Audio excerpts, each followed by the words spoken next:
La bolsa americana, el S&P 500, cerró al alza por segunda semana consecutiva en julio del 2026, alcanzando 7.575 puntos y quedando solo a 0,6% de su récord histórico.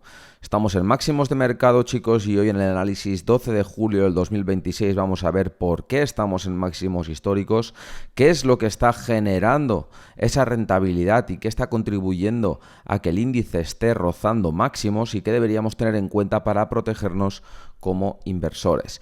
Antes de empezar, deciros que esto es un contenido educativo e informativo que no constituye asesoramiento financiero ni garantiza ningún tipo de resultado y que las decisiones de inversión conllevan riesgos y deben basarse en tu situación personal y en el consejo de un profesional cualificado. ¿Y quién soy yo para contarte todo lo que vas a escuchar? Yo soy Ignacio Silvestre, soy asesor financiero certificado por la EFPA y agente financiero registrado en Banco de España y en la Comisión Nacional de Mercado de Valores.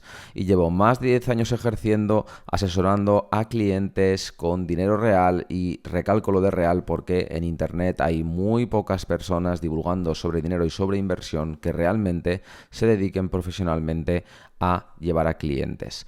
Bien, si no lo has hecho ya, suscríbete al canal y activa la campanita para recibir notificaciones cada vez que publique contenido. Y si quieres elevar tu nivel de cultura financiera en un tiempo récord, te puedes apuntar a mi newsletter gratuita, que la tengo en ignaciosilvestre.com. Te dejaré un link en la descripción de este contenido y ahí vas a recibir, si te apuntas, un correo diario donde vas a ver todo lo que he aprendido durante estos últimos 10 años. Y si ya quieres tener línea directa conmigo y enviarme un WhatsApp a mi teléfono personal, te dejo aquí este código QR. También te dejaré un enlace en la descripción para que si lo clicas te lleve directamente a un WhatsApp que va a mi teléfono.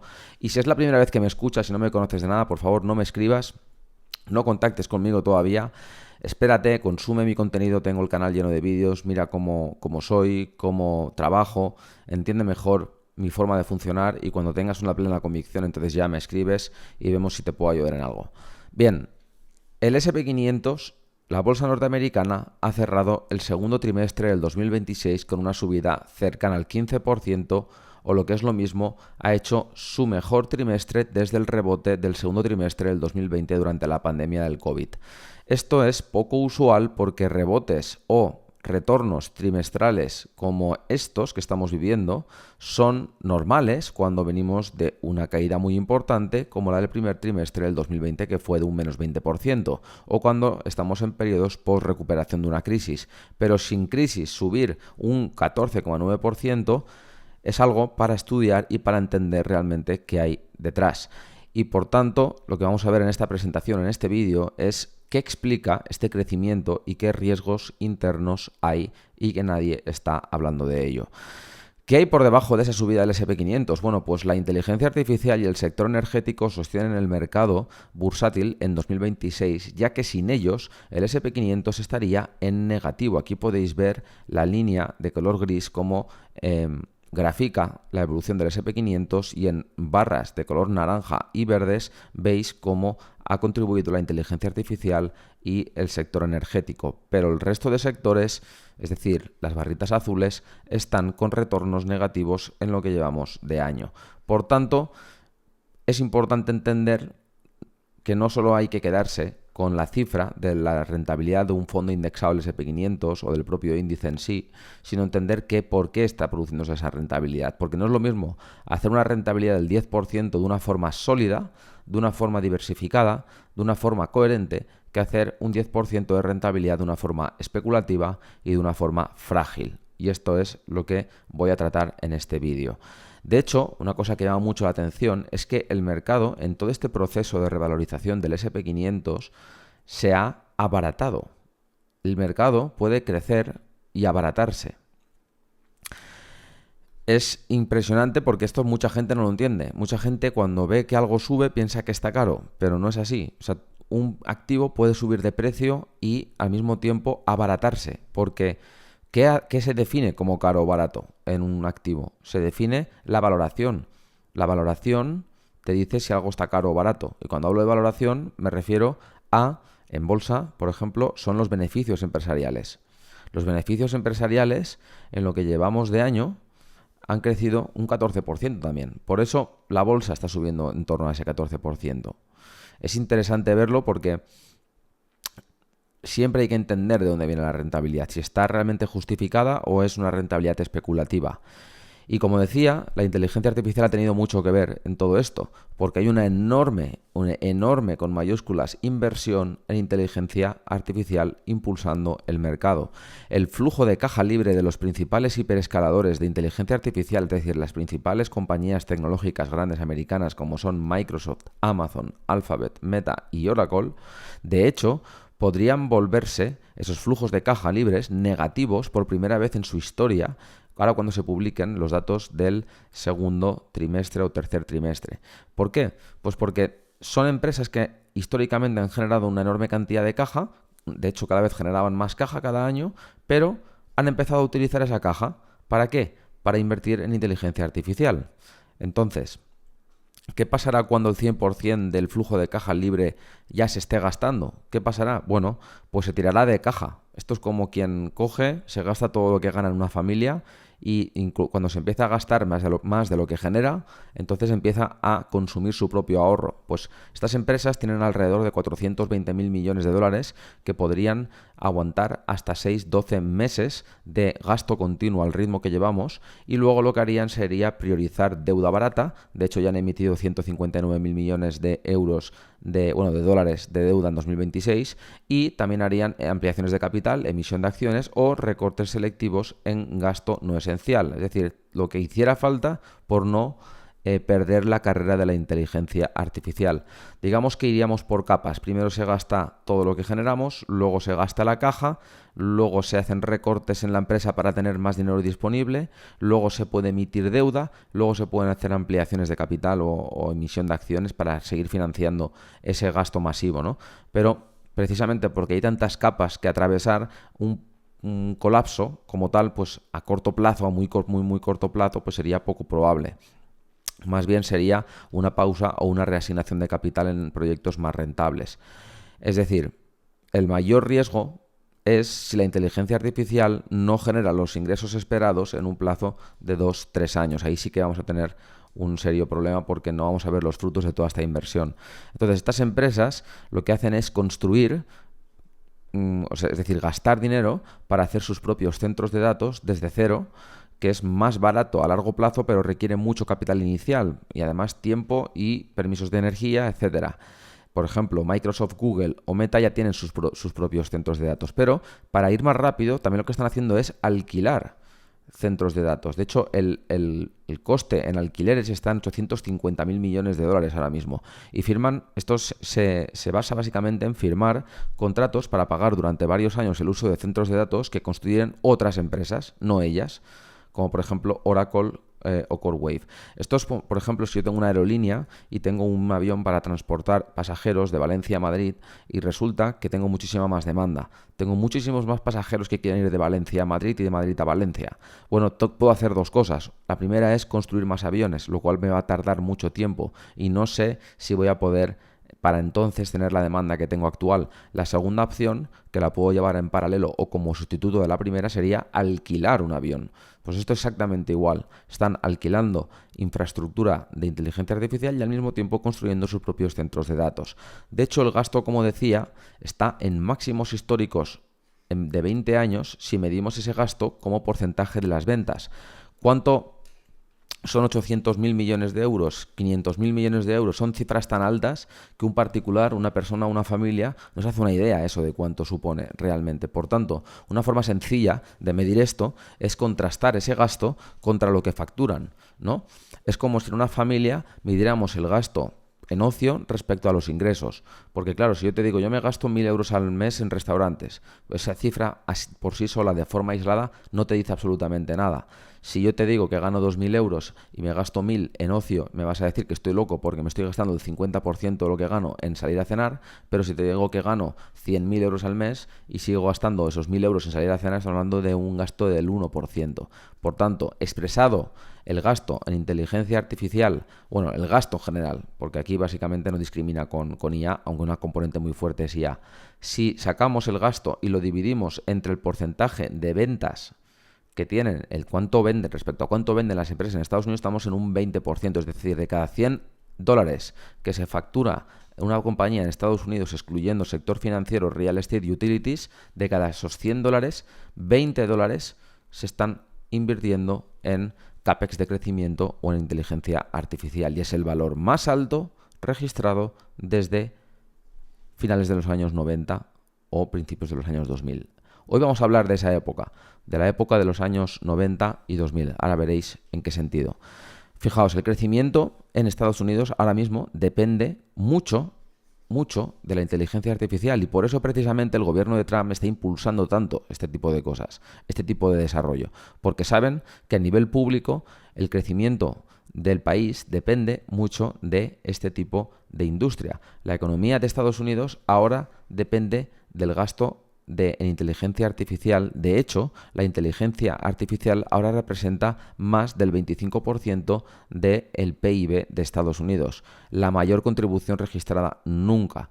Esto incluye gasto en software, equipos de IT, I+D y centros de datos. Es decir, que por cada $4 de crecimiento económico en Estados Unidos, $1 proviene de inversión en inteligencia artificial. Y de hecho, el gasto en inteligencia artificial ya alcanza un récord del 8% del PIB de Estados Unidos, en comparación con el gasto de equipos de IT, de software y de I+D que se alcanzó en el pico de la burbuja.com en el año 2000, que era del 6,5% del PIB.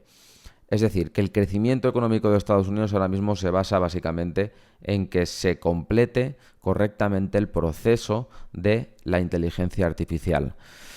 Siempre han habido motores de crecimiento, ¿no? Porque alguien podría escuchar lo que estoy diciendo y dirían, ¡buah, menuda locura! Sí, es un poco loco porque estamos en una fase muy de cambios, una revolución. No nos estamos dando cuenta, ¿no? Hay veces que en la vida estás en un punto de inflexión y no eres capaz de identificar que estás viviendo ese punto de inflexión hasta que pasan unos cuantos días, semanas o meses o años, ¿no?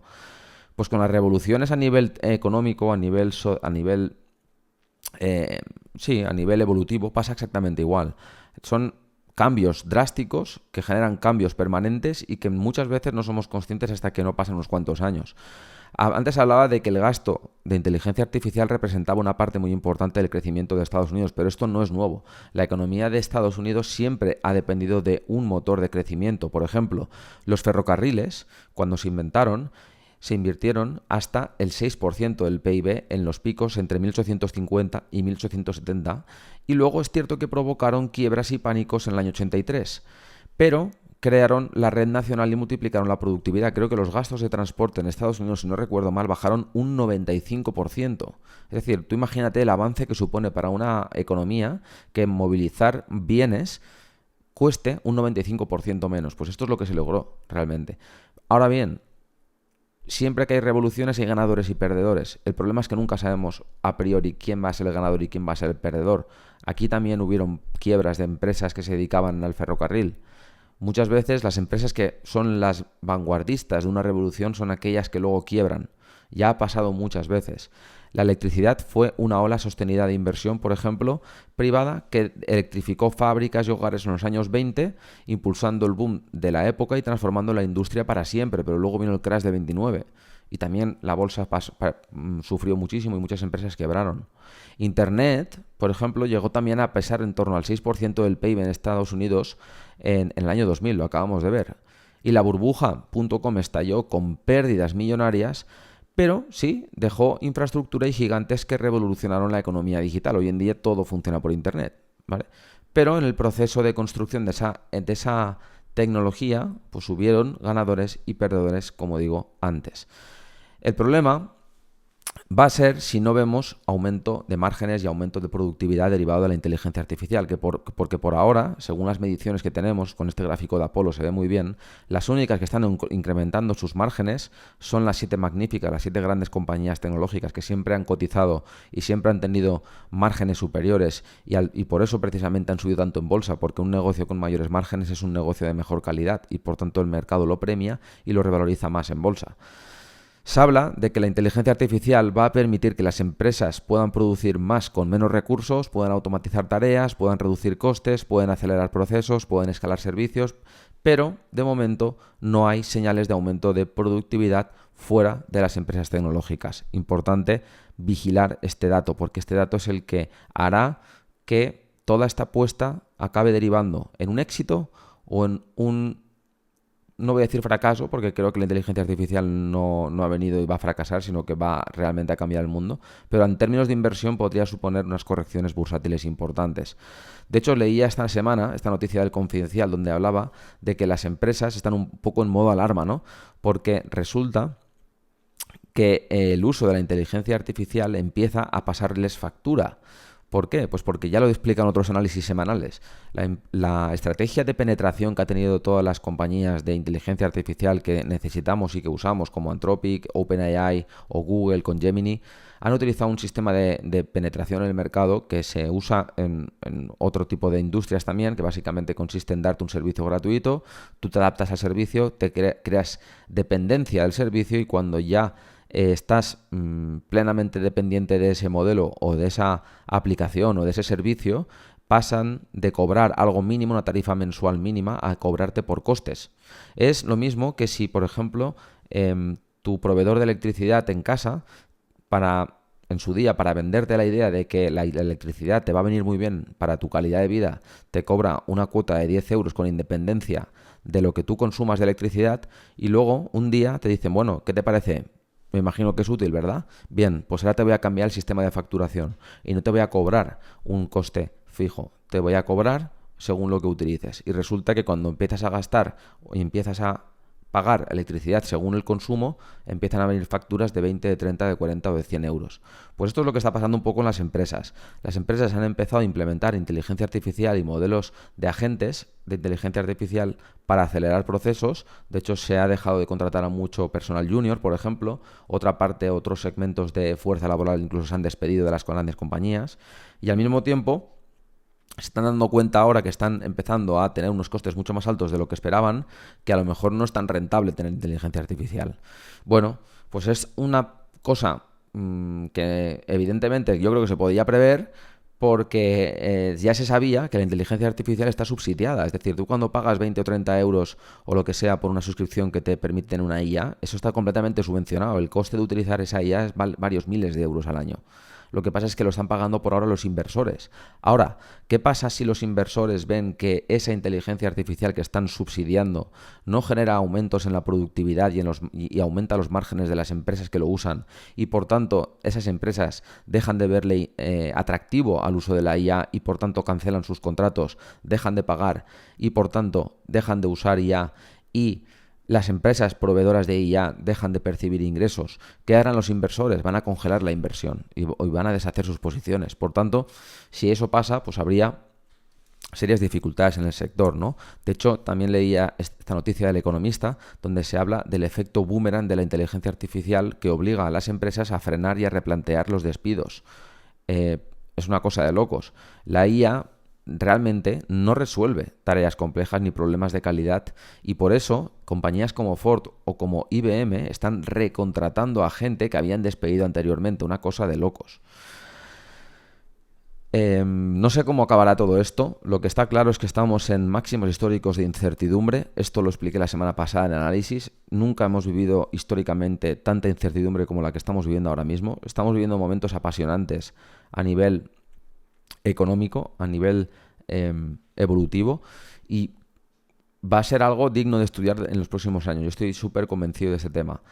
Lo que también creo es que ahora mismo, si debemos invertir con el máximo sentido común posible. Y esto implica, entre otras cosas, diversificación y estrategia. No apostar, no concentrar, porque el mercado ya está concentrado en sí mismo. Ya está súper concentrado. Aquí estaba leyendo un artículo del Financial Times donde habla de que normalmente las compañías tecnológicas, cuando están dando servicios de tecnología o de software a las compañías a las que venden, que son otros sectores, como por ejemplo el industrial, sanitario, transporte, banca, normalmente cuando venden, las otras compran. Es lo lógico, ¿no? Yo vendo, tú me compras. ¿Por qué? Porque tienes una necesidad y esa necesidad se mantiene, yo te sigo vendiendo, hacemos dinero de los dos, vamos creciendo los dos. Bien, eso es normal. Obviamente no siempre crece de forma lineal, ¿no? Esa simbiosis o ese flujo de dinero no crece de forma lineal. Hay momentos de recesión donde se recorta gasto y por tanto no se vende tanto. Luego hay momentos de expansión donde hay más necesidad y se vende más. pero siempre va un poco de la mano, ¿no? Y lo que estamos viendo en este gráfico del Financial Times es que los crecimientos de beneficios de las compañías tecnológicas se están separando un 45% respecto al crecimiento de beneficios del resto de compañías. Va un poco en línea con lo que estaba diciendo antes. El dinero de la inteligencia artificial está apareciendo en la cuenta de resultados del proveedor, es decir, de las compañías ligadas a la IA, y todavía no en la cuenta de resultados del cliente. O sea, no hay todavía usuarios a nivel empresarial de inteligencia artificial que estén notando de una forma masiva cómo sus rendimientos, sus márgenes, su productividad aumentan. Y hay quien lee que esto que estamos viviendo es como en 1999, porque pasó exactamente igual. Las compañías tecnológicas ganaban mucho dinero, aquí se ve la divergencia, pero los clientes no. Y cuando llegó un día que alguien se levantó y dijo, oye, una cosa, ¿por qué estas compañías que están ganando tanto dinero no hacen que sus clientes ganen dinero con lo que venden? ¿No será que a lo mejor no es tan útil? ¿No será que a lo mejor estamos yendo demasiado rápido? ¿No será que no hay tanta demanda real? Quizá esto no sea lo más interesante y preveo que pueda haber una caída de beneficios porque preveo que los clientes de estas empresas tecnológicas no van a seguir comprándoles porque no van a ver una mejora sustancial en sus negocios. Por tanto, voy a vender. Y precisamente eso es lo que produjo la caída del mercado financiero en el año 2000, cayendo el Nasdaq, si no recuerdo mal, en torno a un 80%. ¿Esto se tiene que repetir? No tiene por qué. No tiene por qué. Podría seguir el mercado subiendo 1, 2, 3, 4, 5 años más. Yo lo que puedo garantizar al 100% es que va a haber una corrección y una crisis. Esto lo puedo poner, lo puedo decir de 1000 formas distintas, en 20 vídeos distintos, pero esto es una certeza. No, el mercado no siempre sube. Llevamos una temporada donde los índices no dejan de subir, los mercados suben. De mi generación yo creo que nadie ha vivido realmente una corrección importante en mercados con crisis incorporada, porque tú puedes ver los mercados caer, pero no es lo mismo ver que tus inversiones caen un 20 o un 25% y luego se recuperan. Eso no tiene nada que ver con ver cómo tus inversiones caen un 25, un 30 o un 40 o un 50%, pero además, y aquí viene la parte importante, en tu empresa empiezan a despedir a gente. A tu mujer le han echado del trabajo. Tu tío, tu hermano, tu primo, que tenía una empresa, ha tenido que quebrar. Tú, como tienes menos ingresos, ya no puedes irte de viaje. Y los niños que van al colegio privado los llevas al público. Y cuando ves todo eso, y encima en las noticias no paran de machacarte, y encima entras en la aplicación del móvil y tienes la mitad de tu dinero, y te digo yo, por experiencia, que vas a vender tus posiciones. ¿Por qué? Porque en la mente te va a decir que mejor vender ahora y utilizar ese dinero por si te hace falta para vivir que mantener la inversión y que las pérdidas se sigan prolongando hasta un 60, 70, 80%, ¿no? Esto es la realidad de la psicología del inversor y esto es la realidad de cómo funciona la mente del inversor.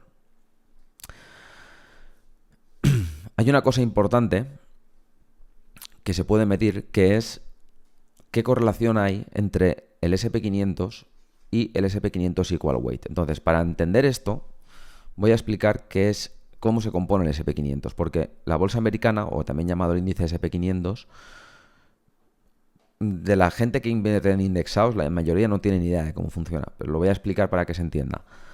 El SP500 básicamente es un índice que te pondera, tiene 500 compañías americanas, pero no todas pesan lo mismo, te las pondera por capitalización.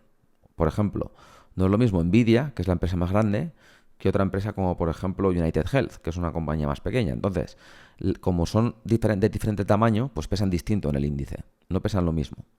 Entonces, en este gráfico que estoy mostrando ahora mismo, se están mostrando los dos índices, el SP500 y el otro índice que es el SP500 Equal Weight. El SP500 Equal Weight es el peso que asigna el mismo peso a todas las compañías. Creo que es un 0,2% de peso, ¿ok? Entonces, durante 30 años, lo normal ha sido que tanto el SP500 como el SP500 Equal Weight o equiponderado, que es lo mismo, más o menos se comporten igual. Cuando sube el SP500, también sube el SP500 equiponderado. ¿Qué quiere decir eso? Que suben todas las empresas o bajan todas las empresas al mismo tiempo, que hay una correlación, ¿vale? Eso significa que el mercado está sano, porque cuando sube el índice, porque sube la inmensa mayoría de las compañías del índice, significa que hay una revalorización del índice que está justificada porque está de alguna forma diversificada o compensada por todos los miembros del índice. Pero en este caso, en este momento, estamos en un mínimo histórico de correlación. Estamos en 78 puntos de correlación cuando veníamos de estar por encima del 97. Estamos incluso por debajo de descorrelaciones del año 2000. ¿Qué significa esto? Que si tienes un fondo indexado, el SP500, pensando que tienes 500 empresas compradas, en la práctica tu resultado va a depender única y exclusivamente de muy pocas compañías. Hay quien lee esto, como es mi caso, como una fragilidad récord. Es decir, realmente yo no quiero comprar un índice para comprar 10 compañías. Yo quiero comprar un índice para comprar 100, 200, 500 compañías en un peso relativo lo suficientemente razonable, ¿vale? No que hayan desequilibrios internos dentro del índice. Realmente... perdonad que me llaman. Realmente la pregunta que hay que hacerse es... si estás realmente diversificado, ¿estás tan diversificado como realmente crees comprando un fondo indexado? Esa es la clave realmente de todo, ¿no? Porque yo creo que mucha gente piensa que está diversificada por el hecho de estar indexada, pero la realidad es que no, estás más concentrado que nunca en la historia, ¿no? De hecho, la concentración de las 10 principales acciones en este momento de inteligencia artificial dentro del SP500 iguala a los picos de las burbujas pasadas. Por ejemplo, la burbuja Nifty 50, donde esas empresas del Nifty 50 suponían el 40% del índice en los años 70 y luego hubo un colapso. Pasó lo mismo con Japón cuando representaba un 44% del MSCI, de la bolsa mundial, en el año 89 y luego hubo un colapso que tardó casi 25 años en recuperarse. Y pasó lo mismo en la .com cuando en el año 2000 esas empresas relacionadas con Internet pesaban un 41% del índice. Ahora mismo las empresas relacionadas con IA, las 10 grandes compañías de inteligencia artificial representan también el 41% del índice. Insisto, esto no quiere decir que mañana vaya a colapsar todo. Esto simplemente quiere decir que creo que uno tiene que ser consciente realmente de cuando está comprando, invirtiendo, realmente en qué está invirtiendo. Porque últimamente veo mucha gente que no ha invertido en la vida y que de repente ha leído en internet que lo mejor es comprar un fondo indexado y han hecho eso. Pero eso simplemente es un efecto performance chasing, que se llama en inglés, que significa persecución de rendimientos pasados. El SP500 ha funcionado muy bien en los últimos 15 años, pero en 2012, si hubieras comprado el SP500, llevarías 12 años, desde el 2000 hasta el 2012, con una rentabilidad del 0,6% anual. Por tanto, nadie hubiera comprado el SP500 en el año 2012. ¿Por qué? Porque nadie compra algo que no ha funcionado bien.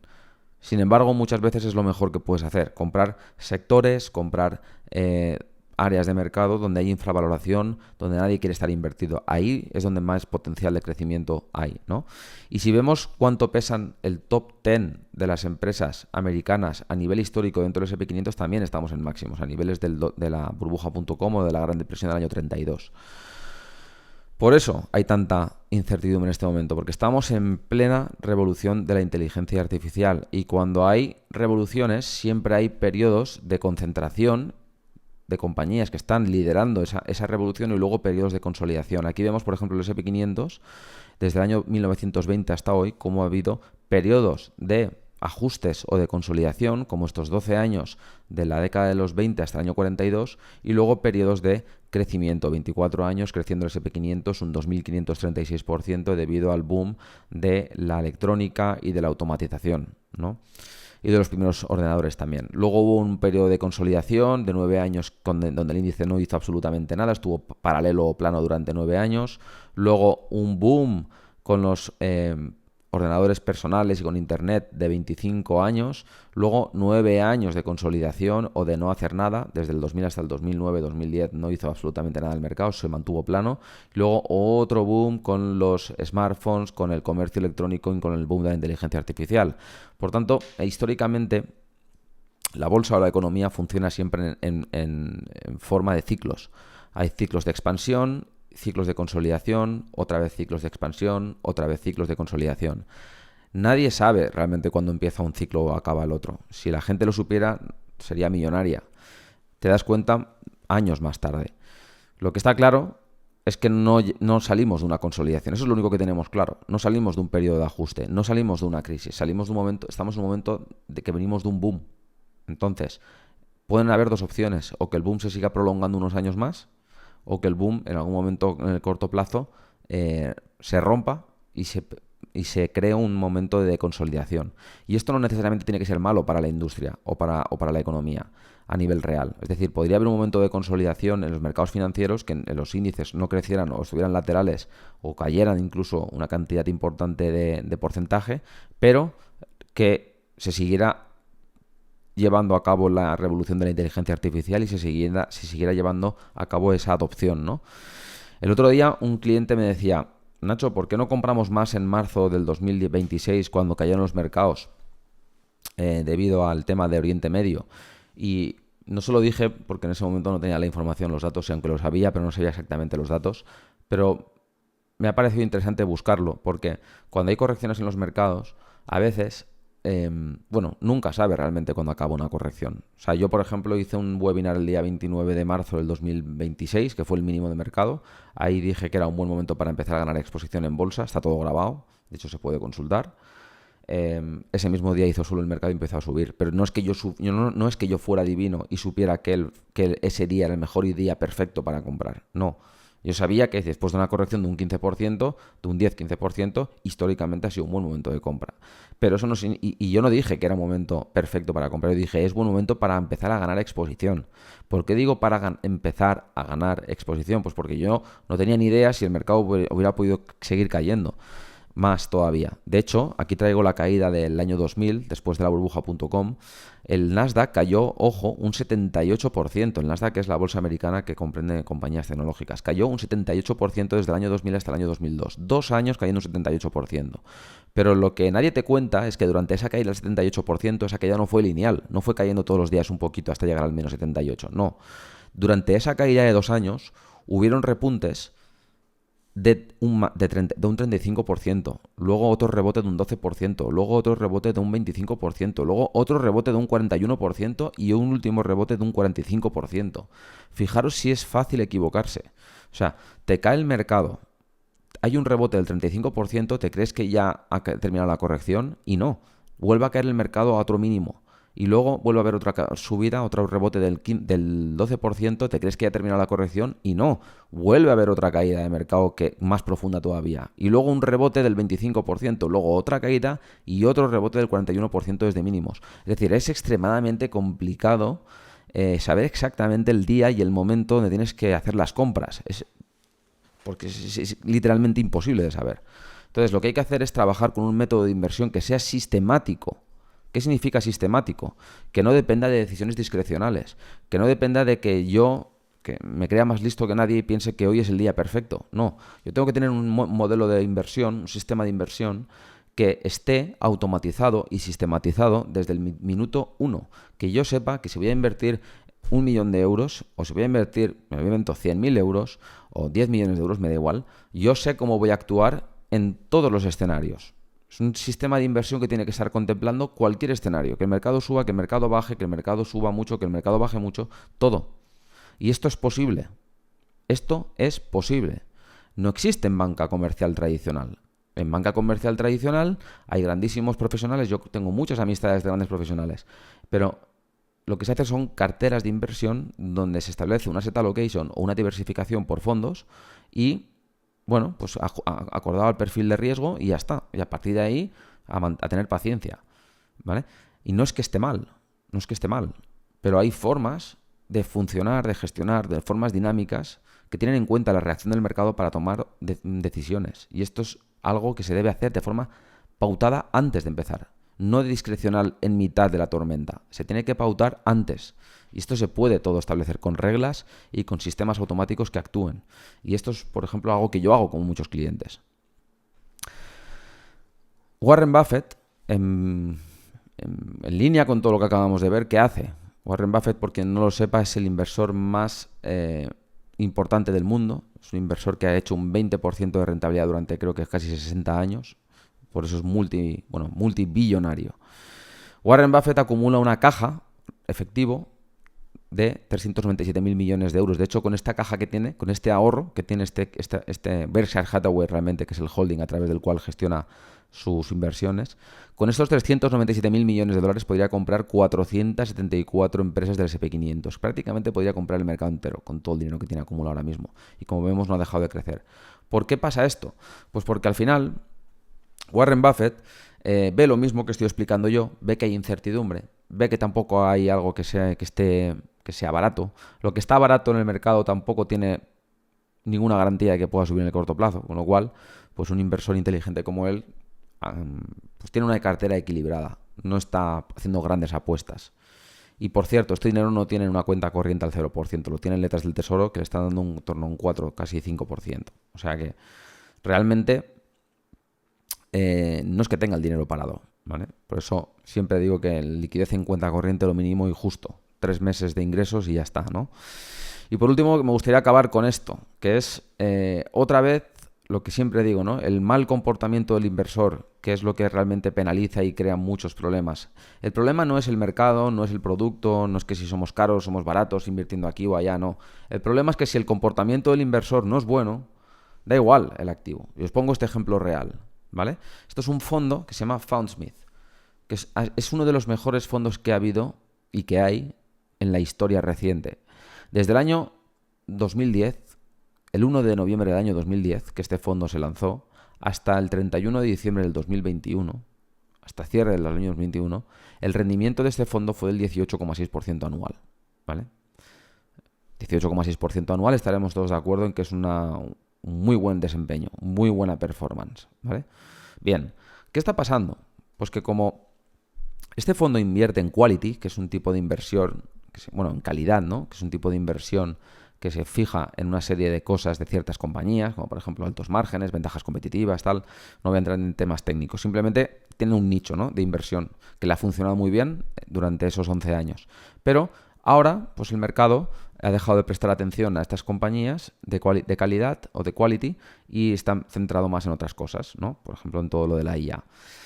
Bueno, pues las compañías que tienen cartera pues no han funcionado del todo bien. De hecho, este fondo ha tenido una pequeña corrección en valoración.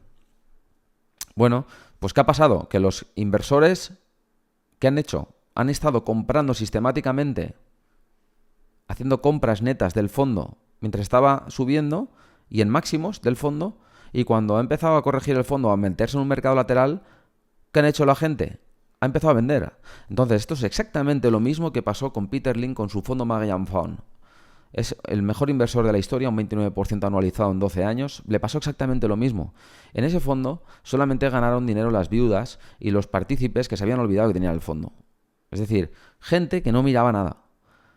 Todos los demás, más de la mitad de los partícipes, perdieron dinero. Entonces, ¿cómo te explicas que en el mejor vehículo de inversión de la historia que ha habido, que es el de Magellan Fund de Peter Lynch, 29% anual, cómo es posible que en el mejor vehículo de la historia para ganar dinero, más de la mitad de la gente haya perdido dinero? No es por los costes, no es porque el gestor era malo, es porque la gente no entendía que las inversiones son volátiles y que no hay que comprar cuando sube y vender cuando baja, hay que hacerlo al revés. Comprar y mantener y además añadir más dinero cuando los mercados caen y el fondo cae. Pues aquí se ve claramente en un ejemplo reciente muy real cómo exactamente están haciendo lo mismo. ¿Y por qué pasa esto? Pues porque el comportamiento del inversor es el mismo aquí y en la China y en Estados Unidos y en todos los sitios. La psicología del ser humano es exactamente la misma. Por motivos antropológicos, nuestro cerebro no está diseñado para invertir bien. No estamos diseñados para tener éxito en la inversión. Estamos diseñados para tener fracasos en la inversión, para hacerlo mal. Por eso la mayoría de gente pierde dinero. Y por eso existo yo. Por eso existe mi trabajo. Por eso soy asesor financiero. Porque mi trabajo no es decirte cuál es la mejor acción que puedes comprar ahora para pegarte un pelotazo. De hecho, yo no trabajo con gente que busca pelotazos. Mi trabajo es gestionar tu comportamiento. Y el comportamiento te lo vas a poner a prueba cuando veas tus inversiones caer y veas todo lo que gira en torno a esa caída, todas las malas noticias, todo ese mood negativo.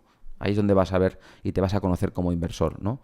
Y ya por último, compartir este dato que me ha parecido demoledor, que es cómo ha evolucionado el mercado inmobiliario en China. O sea, es flipante.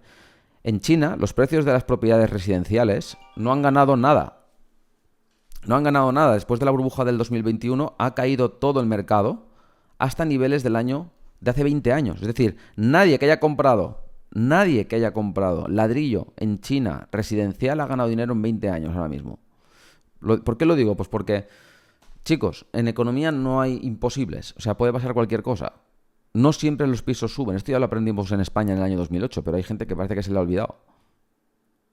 Entonces, ¿qué pasó? Pues que en China hubo una burbuja inmobiliaria impulsada por una alta deuda que la gente empezó a comprar a lo loco, ¿vale? Pero luego hubo una demanda menor. Cuando hubo una demanda menor empezaron a bajar los precios. Luego también el sector bancario estaba metido hasta las trancas y a partir de ahí petó todo, ¿no? Pues imaginaos el que haya comprado inmuebles por aquí, por esta zona del 2018 al 2021. Todos esos van a tener pérdidas durante décadas en ese activo. Durante décadas, ojo, ¿eh? Y encima no lo van a poder vender fácilmente porque es un activo ilíquido sin demanda. Muy interesante. Bueno, pues chicos, esto es todo por hoy. Vídeo largo, 40 minutos. Suscribiros al canal si no lo habéis hecho, activar la campanita y meteros en mi newsletter para elevar vuestro nivel de cultura financiera. Y si queréis contactarme, aquí tenéis el código QR, os dejo también un link en la descripción para comentarme cualquier cosa. Os mando un fuerte abrazo y nos vemos en la próxima.